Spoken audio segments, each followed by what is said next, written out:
Starting January 11th, the Fall Line podcast begins a 3-part series covering the cold case of Charo Garibay.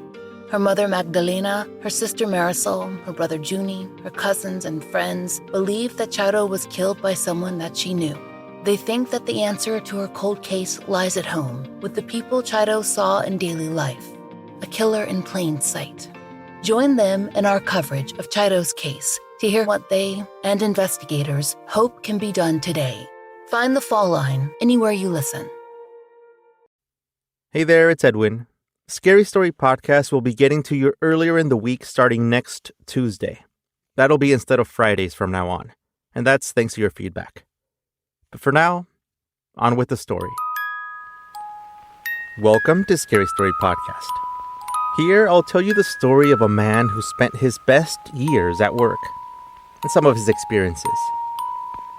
My name is Edwin, and here's a scary story.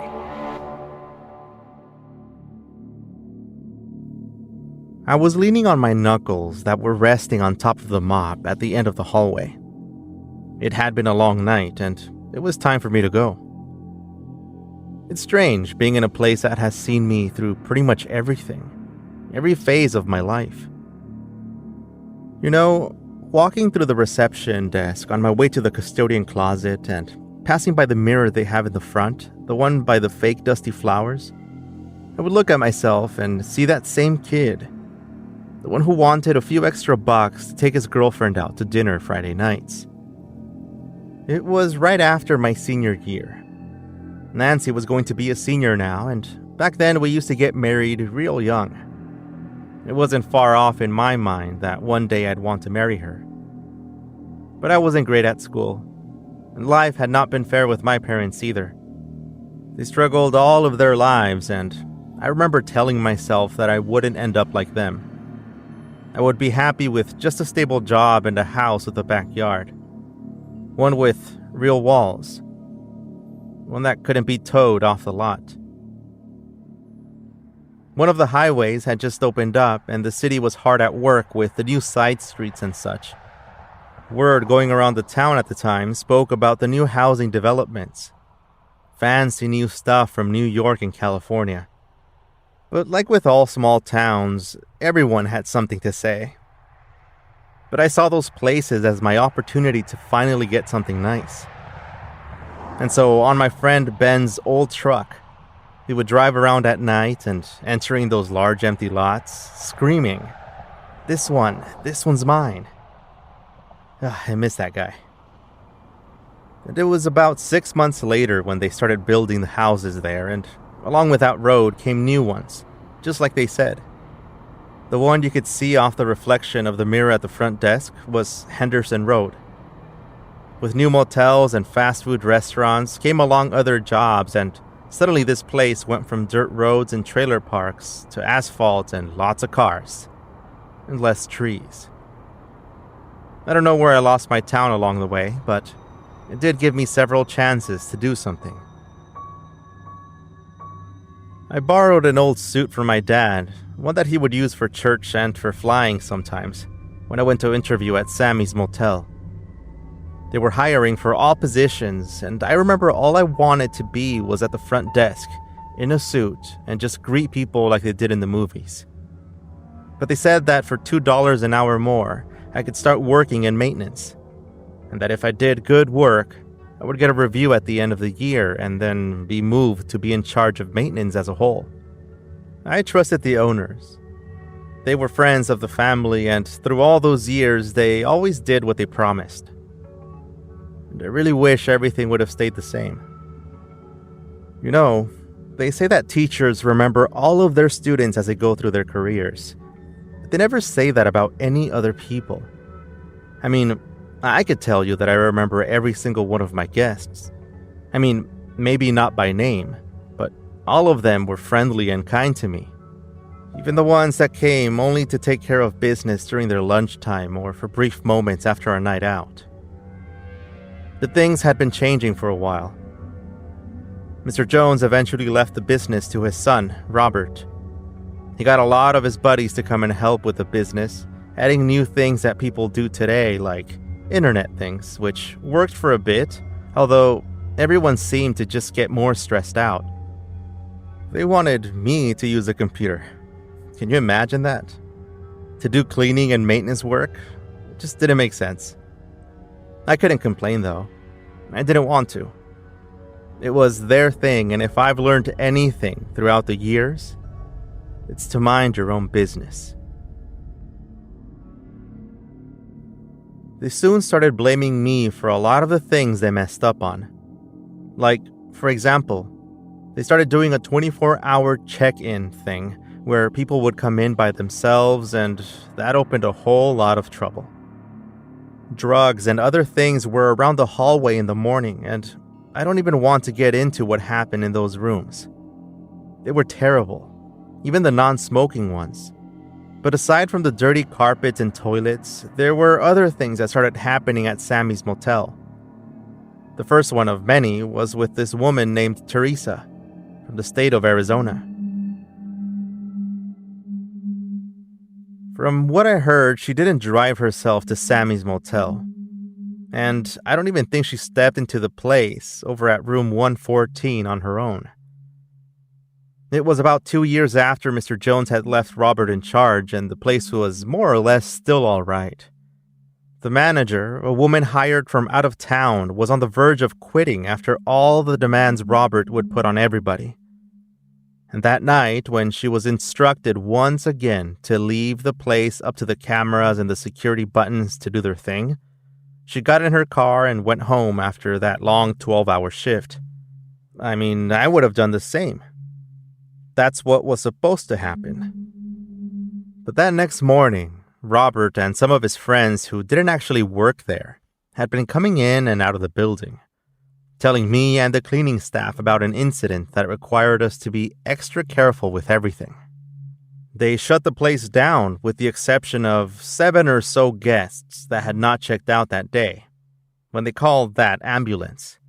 That's what I call it, even though those who were in charge of it were definitely not there to keep someone alive. The police arrived, a couple of men in suits and cameras, and they asked each of us a few questions, and that was that. Margaret, one of the cleaning ladies, had the toughest time getting all of the information out. She had been the one who made the discovery that morning. When she stepped into room 114, she found the woman's lifeless body in the bathtub. No note, no weapons, just a cold person in a dry tub. I don't think I was able to process that back then. I was still very young and had my mind in other places. I had just gotten married and usually couldn't wait to get out of there to go back home to see Nancy after those long shifts. But I think it did hit the other employees pretty hard. All we knew of this woman was based on the check-in information. We all started calling her Teresa from Arizona. The police did their own investigation, but for all of our town's talk, Teresa from Arizona was enough. I remember going into room 114 to paint the walls. They looked perfectly fine to me, but Robert wanted them painted over to cover up the layers of bad stuff, as he put it. So that night, I went over and painted it. I wiped down the tub and changed the light bulbs. I thought he would change things up and stop leaving that door open to let people check themselves in with whatever computer thing they were doing. But that didn't happen. It didn't take long for us to have a second incident. A bloodied room this time, number 131. By that time, Margaret had quit and we had new people in, who were even more traumatized by the scene, and with good reason. They had never been through that before. I didn't get to see it right away, but I was the one in charge of painting those walls after the poor job the cleanup crew would do. I remember going home and telling Nancy that everything went fine at work, except for one thing. She would normally find out what it was when it popped up on the news. By the time she found out about that one, I had already painted all the walls in that room. It was always the same thing, same patterns, Discovery, police questioning, then the newspaper and radio, and finally we would all forget about it. I'm happy for them for being able to do that because I never could. Those walls had streaks of brown liquid that had once been dark red. They'd stand out from the rest of the walls, and if they wiped them for too long or were too rough with the paint, it would begin to peel, showing the layer underneath. I offered to help. I told them that I knew a guy who could sand the paint off for us or use paint remover to start over. The owners had given up.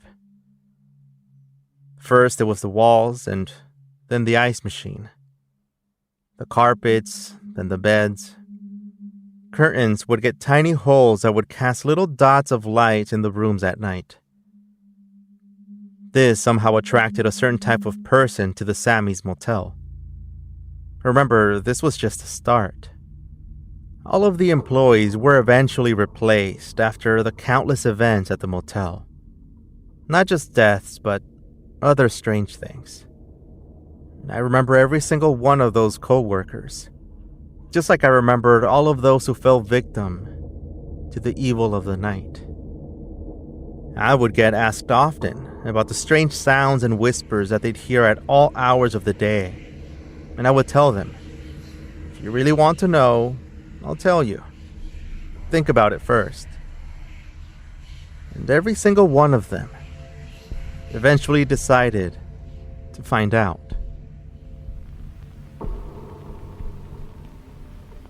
Part 2 of Layers is coming up right after this. Stay with me.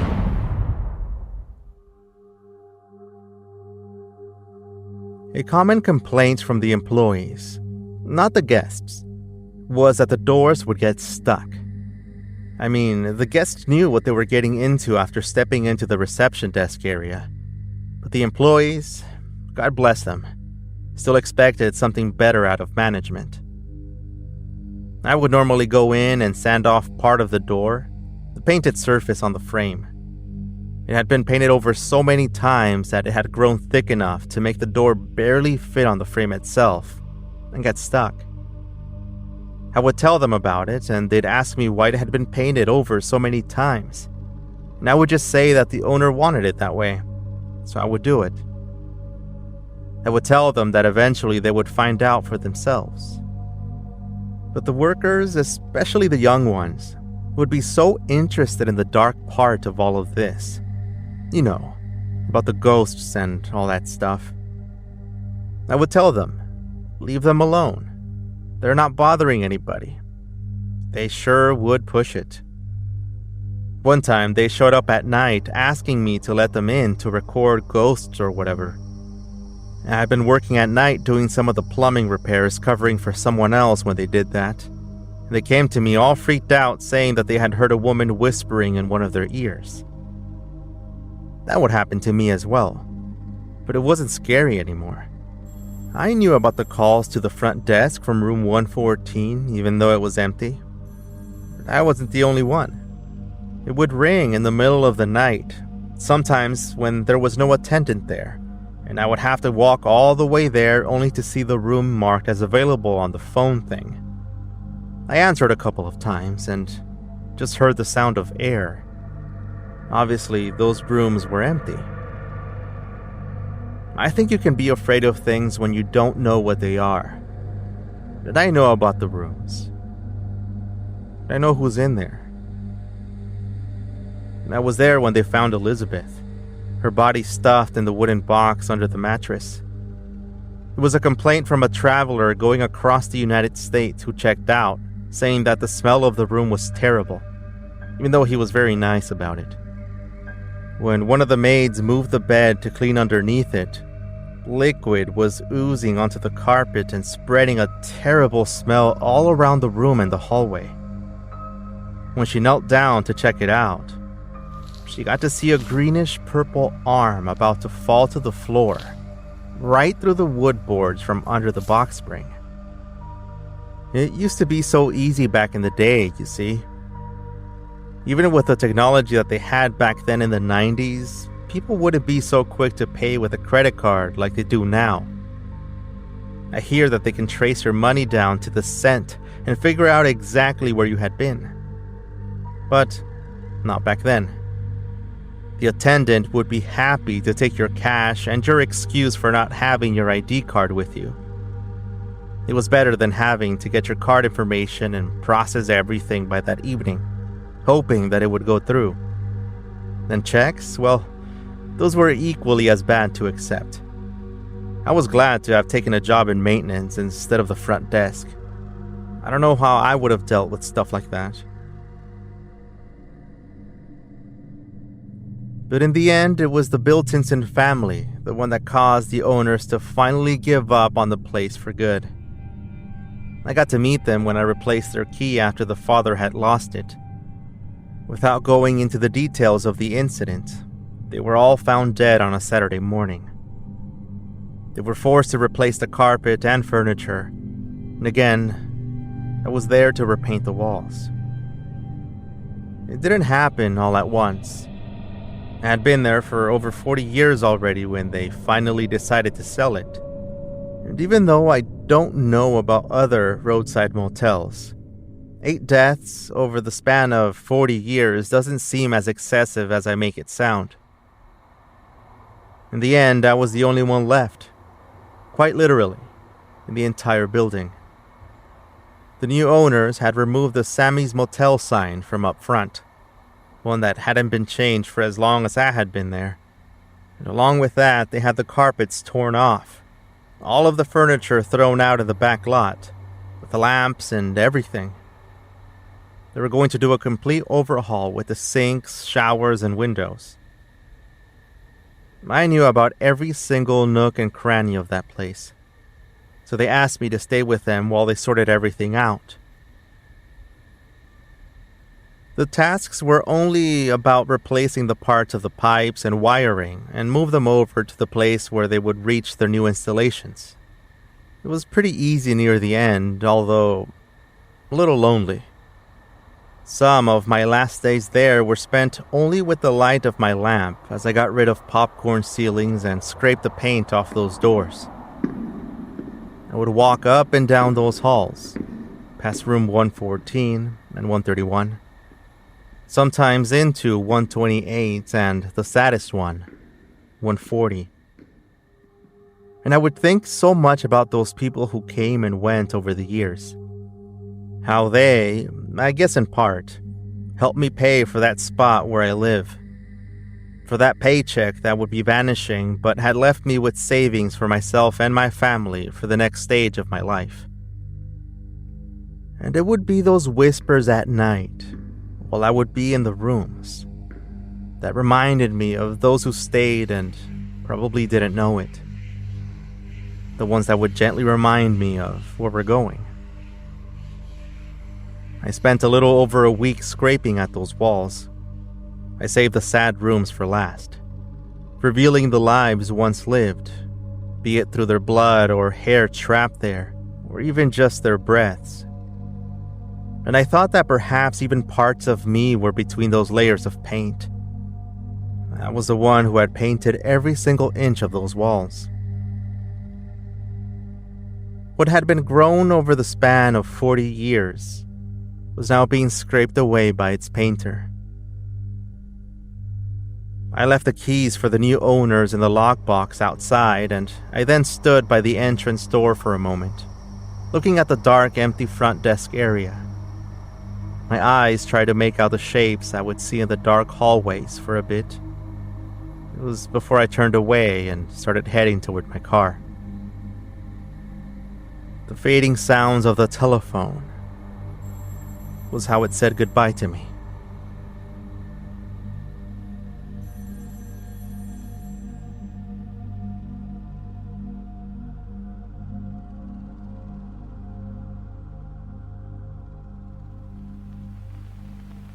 Do you want to know what I'm working on? You can follow me on social media. I'll leave links to everything in the description of this episode. Up next, check out Dark Memory, where I talk about real haunted places and mysteries. You can search for it by typing Dark Memory on your podcast app. Don't forget to tap follow so you get the next episode. Thank you very much for listening to my story. See you soon.